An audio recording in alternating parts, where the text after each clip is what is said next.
We are back outside with an update on the electric mower. You see, we got the old school tractor right there next to the electric mower. So the update is I was not able to get the mower that I had working again, but I bought another mower, which is that one right there, that I was going to use to part to get the other mower to work. And lo and behold, I got it, and it actually worked. So for the price of the piece that I was going to buy, I bought a whole new mower. So I have two mowers, and one of them works now, but I think there's an issue with the batteries, because the battery percentages jump.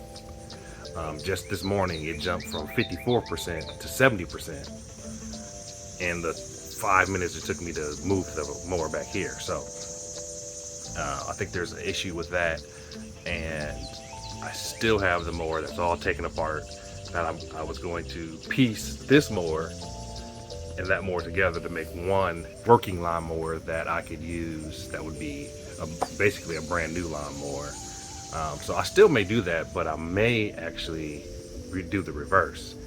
Put pieces from that mower that I have into this mower if the batteries are bad in this one, and just have regular pieces. But I was going to show you the difference in cutting, speed, and just overall maintenance with this mower right here. So the red mower is much faster. It has 6 levels of speed. I'm showing 5 fingers, but 6 levels of speed that you can go. And you can tell if I floor the electric mower, it actually does move at a relatively fast pace, but it's just not as fast as the red lawnmower, the gas lawnmower, the gas power one. But that may not be an issue, because I normally don't go all out on the red lawnmower, so it's usually set at 4-5 tops, but I'm always on the brake when I'm going that fast. So the top speed of the orange or the electric lawnmower is probably comparable to the 4 or 5. As if I push it all the way down, that's still a little bit too fast to cut the grass, because I'm not on a big lot and it's not going straight lines all the time. So I'm going around things, so you can't go all out unless, you could be a race car driver on this thing, but not me. And I don't want to wreck the mower or wreck myself by going too fast and not using the brake. Editor Drew here.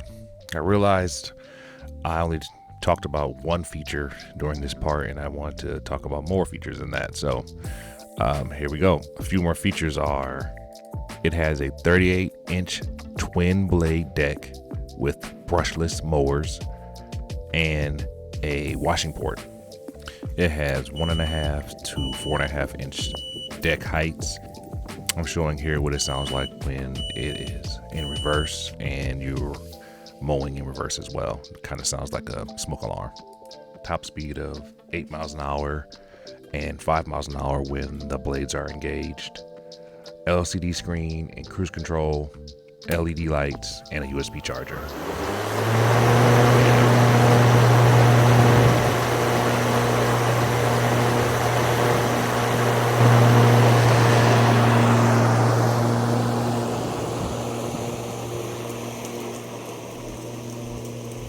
As you're standing right next to the lawnmower, it sounds like an industrial strength fan.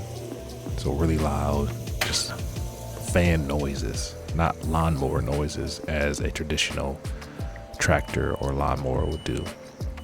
You can see I had to stop here because the mower started beeping at me and the blades had gotten blocked up and not able to cut anymore. So the mower made me stop, turn the blades off, turn the blades back on, and it starts right back up. So that is something that you have to look out for if it's too much grass.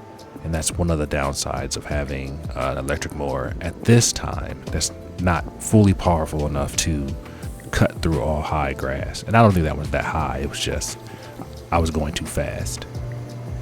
As you're cutting and standing where the camera is pretty far away where I'm actually cutting at right now, it would be very quiet. So when I say that cutting with a electric lawnmower is quieter than other lawnmowers, you can clearly hear in the video that you can barely hear the mower going as I'm cutting the grass until you're staying right next to the mower, and then you can hear it.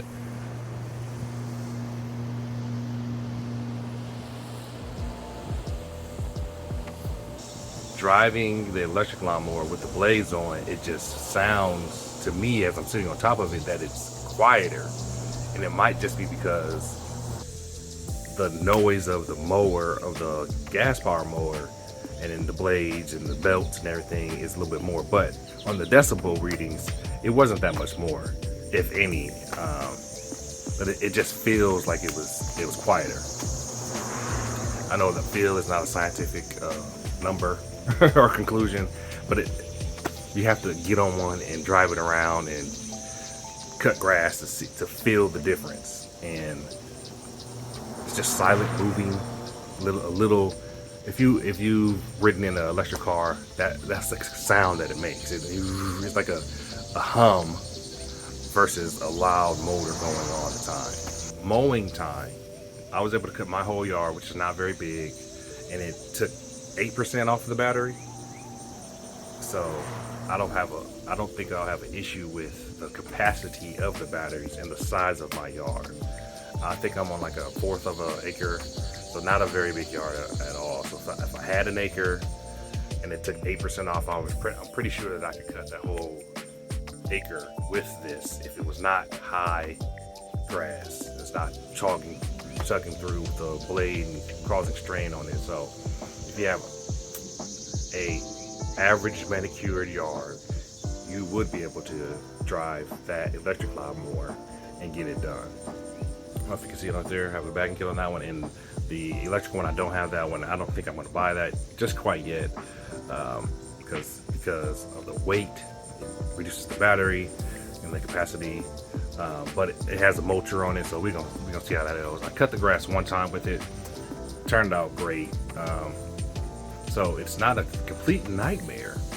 It's only a nightmare if you have problems. But if you don't have problems, then the electric is much quieter most of the time. The maintenance for the gas power one I've done throughout a couple years. I probably had that for about 5 years now. Probably close to 10 years. I've had the gas powered one. I had to change the belts twice. I've had to do oil changes and gas throughout that time. But a lot of people are concerned about with the electric mowers are that there is the cost is all in segments, right? So it's not throughout. I'm not buying a gas every other week or 2 weeks and replacing that, but I'm replacing the batteries in 5 years, and that cost will probably end up being anywhere between $500 to $1,000 in batteries if the battery prices don't go down, which I'm pretty sure they will. I'm going to end up spending a lump sum of money on replacing the batteries to get the capacity back, instead of building that out slowly over time and adding up to that $500 to $1,000 or whatever. So that's the cost that I foresee coming with the electric mower. So you just have to be mindful of, yes, if it stops working, I'm going to have to dump a bunch of money to get these batteries back. And they're lead acid batteries. I've seen some conversion kits where I can get a lithium battery. This is my first time with this mower, so I'm not going to jump straight into the lithium, but I do have to continue to test that battery on that electric lawnmower. But right now, it is what I thought it was going to be. It going to be a great mower, quieter. I can plug it in. I don't have to worry about going to get gas or running out of gas. I do have to worry about running out of battery. That's a very minimal concern of mine. If I run out of battery, if my son forgets to plug it in and we need to cut the grass, then that's something else. But for right now, still liking it. I'll probably give you an update here about another month or two. I think I was cutting grass all the way until October last year, so almost all the way into November. But we'll see. Catch you next time.